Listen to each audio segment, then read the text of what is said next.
पत्नी हैमवती जगन्माता।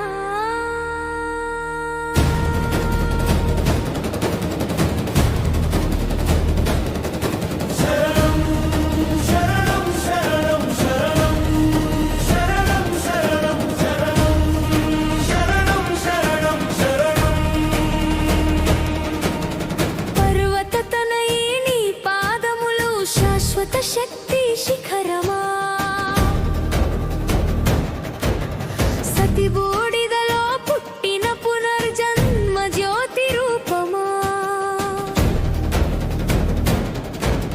चंद्रकళ వెలుగులో చిత్త చీకటిని చీల్చిన మా